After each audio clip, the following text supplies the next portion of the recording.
ជំរាបសួរ ឥឡូវនេះពួកយើងបានមកដល់សាលារៀនបឋមសិក្សាដូនម៉ៅរីករាយក្នុងខេត្តកំពង់ស្ពឺ ដើម្បីនាំយកសម្ភារៈសិក្សាសម្លៀកបំពាក់ថវិកានិងរបស់ប្រើប្រាស់ផ្សេងៗដែលទទួលបានពីសប្បុរសជនដើម្បីប្រគល់ជូនសិស្សានុសិស្សនិងសហគមន៍តោះមកទស្សនាបរិយាកាសនៅក្នុងកម្មវិធីទាំងអស់គ្នា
ជំរាបសួរលោកគ្រូចង់សាកសួរលោកគ្រូថាតើកម្មវិធីនេះបង្កើតឡើងក្នុងគោលបំណងអ្វីដែរលោកគ្រូ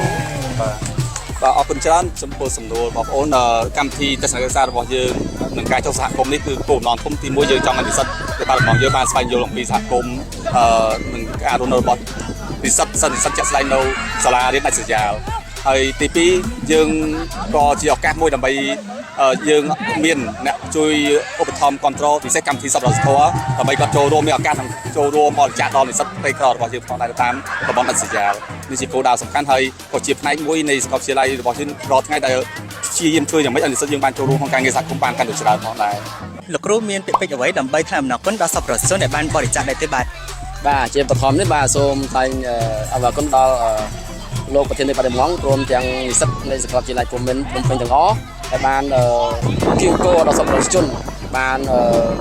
យកនៅសម្ភារៈសិក្សាក៏ដូចជារបស់ប្រើប្រាស់ផ្សេងៗជូនទៅដល់កុមារនៅសាលាដូនម៉ៅរៀននេះហើយក៏សូមអរគុណសូមថ្លែងអរគុណយ៉ាងជ្រាលជ្រៅបំផុតចំពោះសប្បុរសជនទាំងអស់នោះឲ្យគាត់ជួបប្រទះតែសេចក្តីសុខតែចម្រើនរួមទាំងសុខភាពល្អរួមទទួលទានបានគ្រប់គ្នាបាទ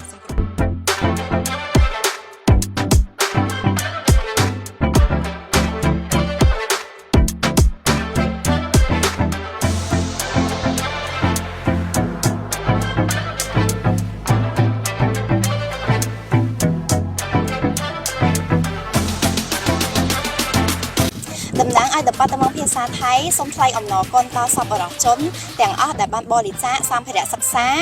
ថវិកាសម្លៀកបំពាក់និងរបស់របរប្រើប្រាស់ផ្សេងៗដល់សិស្សានុសិស្សនៃសាលាបឋមសិក្សាដូនម៉ៅរីករាយ